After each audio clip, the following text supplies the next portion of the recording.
and district, etc. You can combine together. Now, what is the advantage of combining? So later on, I wanted to say each state-wise how much the literacy is there, how much is the density of, how much is the area of the forest in a particular state, or how much the population density in a particular state, district, etc. So for all that analysis and then further decision making, it helps to integrate, it helps basically taking the information from these attribute tables, tabular information, as well as the spatial information what you digitize. Once again, so I did not mention about GIS, what is GIS. So you can also layer data, layering the data is also called a GIS. Suppose if this is the your real world phenomena where different houses are there, roads are there, factories are there, parks are there, and then you have a river, etc. So then what is GIS? So GIS are, we say that computer representation. We'll be talking later on that, data models and computer representation. So basically whatever is there on the ground, we will be bringing out into a different layers. So instead of using all together, so it is a complex and difficult to analyze if you combine together and put into one layer. So it is always better that you segregate and separate into different layers. If you talk about this is your area, and then you say this is my road or street network, and this is, you say that my land use is this is my district or administrative boundaries. So these are the parcels belongs to a particular person. So all these things we are putting in terms of different layers. So that layer information later used for further analyzing and then producing the desired results.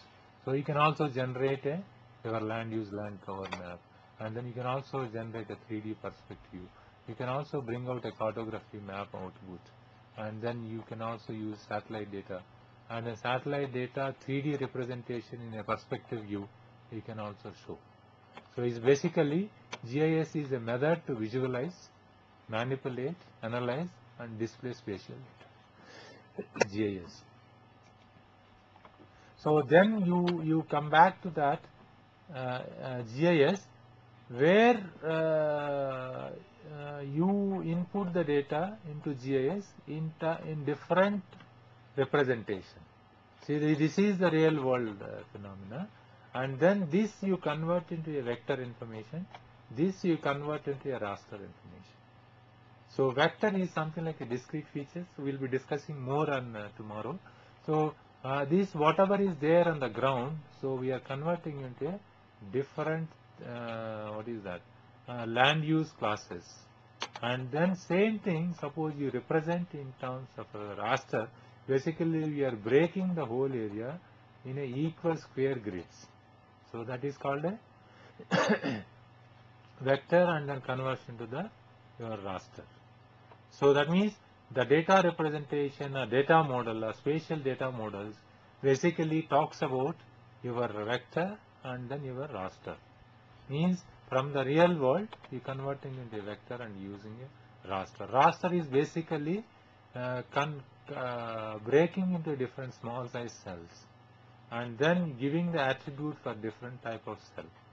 In case of vector, we are dividing the whole area into a point, line and area information and generating a different themes. So point information, line or area information, and then represented in a vector. So there will be a lot of discussion on this, what is vector, what is raster, what are the advantages. So all these things will be coming you later. So then let us stop this one here. We will be discussing more in the next classes. About the vector, raster and all these things. So then you have when you come to the GIS, there are many types of GIS are there. One is the desktop GIS, professional GIS. So when you use a standalone, so that will become a desktop GIS. When you use a professional, like you have all capabilities, functionalities on GIS, so that is called a professional GIS. And then when a business enterprise related application, so that we call it as a enterprise GIS.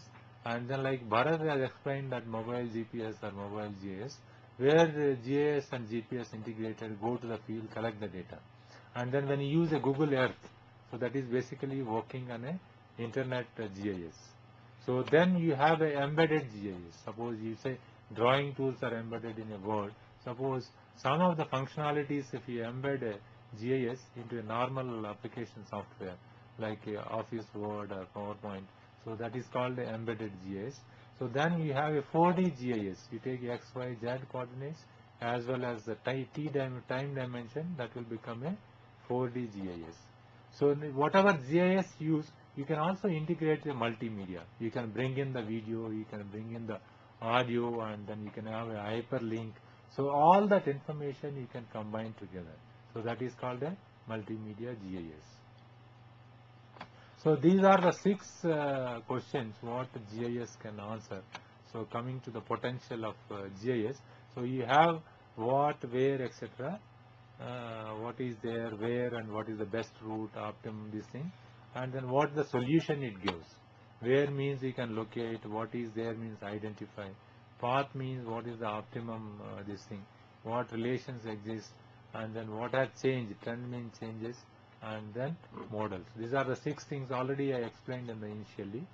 So when you come to the analysis, so then you have a different analysis like a simple query analysis. Suppose you have a single layer and then I wanted to query on that.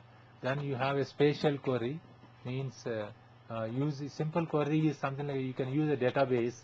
I wanted to list out areas higher than maybe 100 square kilometers. So that areas only it will be displayed.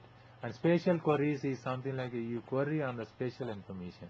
I wanted to take the forest only from the overall the database, then how to extract the land use land cover map.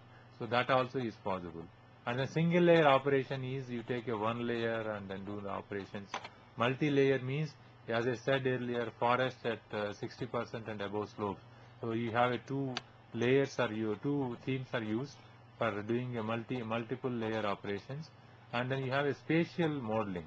Spatial modeling is something like you use it for different type of modeling. You say that spatial information is used. You can say climate change and global warming. That is also one type of spatial modeling. And then you have a surface analysis. So suppose I wanted to find out the watershed and then how the water is flowing and accumulating in the downstream. So you can also do that in the surface analysis. Another is network analysis. As I mentioned earlier, that the network analysis is at the optimum path in terms of the time, cost, and then the distance. If you take all those things, so then you can get the